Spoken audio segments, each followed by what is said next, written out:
There's only so many meetings that albeit this will still briefly. be on there, right? Was that? So there's only so many more Well, meetings this will the be on there, information right? change is far less than what it has. A little bit more with early childhood. Kelly's got construction update.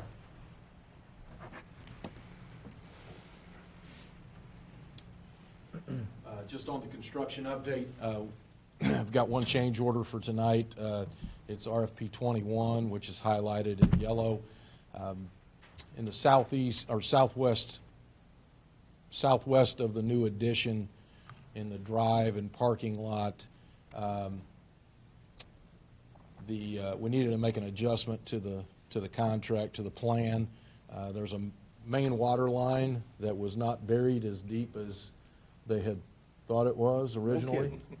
8-inch water line, and so when we found it, they had to make a decision. Do we raise the parking lot a little bit, or do we drop the water line deeper? And it was going to be about $7,000 to drop the water line, and about, well, you can see $3,224.61 to raise the parking lot in that area. So we're going to raise the parking lot slightly. You won't ever notice where it was or anything else, but it's just a change in grade, elevation, and some drainage that had to be resolved because of that. So recommend that you approve change order number 7. It's an expense of $3,224.61. It will be deducted from the contingency, as we've talked about before, which is over on the far right, which after this deduction will be at $20,931.30. So it does not impact the contract. And I'll jump back to these. Some of these RFPs up here are credits that will be coming to us. And of course, the contractor seems to drag their feet on credits a little more than they do expense. So I think we're in good shape. The contract, obviously, we have received some credits earlier. We're down from 5.73 to 5.71 million in the contract. So you've approved those change orders previously. Ask you to approve change order 7 for tonight. I'd make the motion we approve change order 7. Okay, thank you, Tony. I'll second that. Second? Okay, any other questions for Kelly? All those in favor say aye. Aye. Any opposed? And we didn't make any payments tonight, so really the bottom line hasn't changed since your last report 2 weeks ago. Okay. All right, thank you.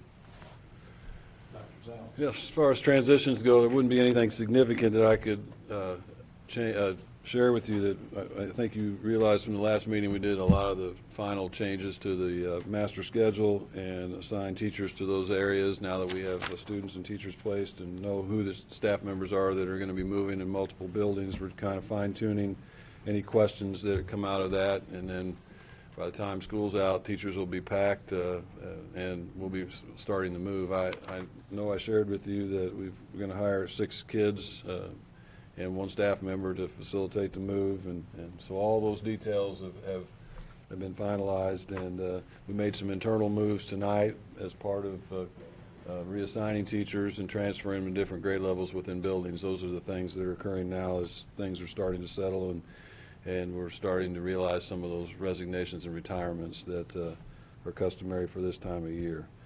7th grade activities, there isn't anything additionally to report other than that we've got a couple coaching vacancies that we're still looking to fill.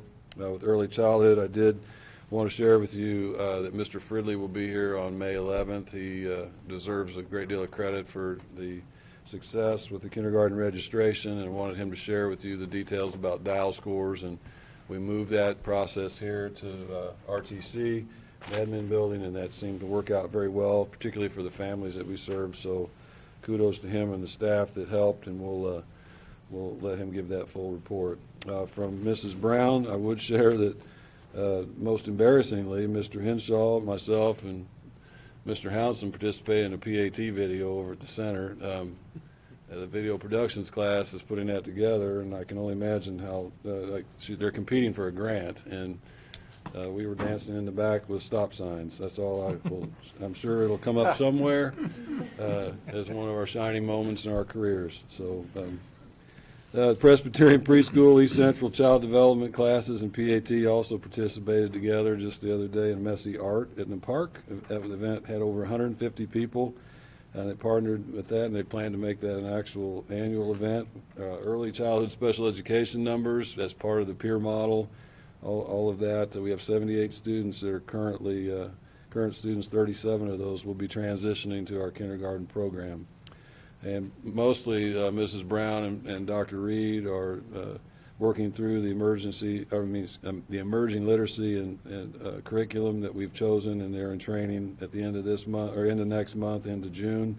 With 4 other schools, we're actually going to host that here, I believe, and so that'll be a really good thing. So a lot of the behind-the-scenes work, we've got a waiting list now for our pre-K program, which we anticipated.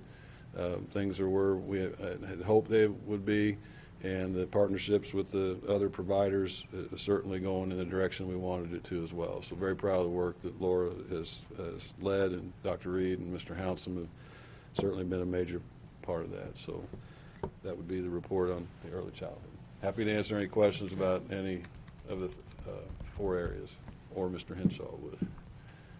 Dr. Zales, also on the numbers, you'll get those final numbers from Mr. Fridley as far as kindergarten screening, but we've already plugged those into projections for next year, and our staffing numbers we feel like are at the appropriate levels. And so, as you know, we look at projections almost every month for the following year, but now it starts getting down to really being able to plug those in. So we use 2 different methods, and we've got right now 11 years of data based on kindergarten screening. How many kids end up in seats in September based on how many we screen. So we usually pick up about 90 students after screening between now and August. And so, but number of kindergarten teachers, we make all those decisions so we don't have class sizes that are too large, but also we're not carrying staff members in a situation that we have to tell someone we don't need them. We don't want to do that. So that's why we watch those numbers so closely. Okay, very good.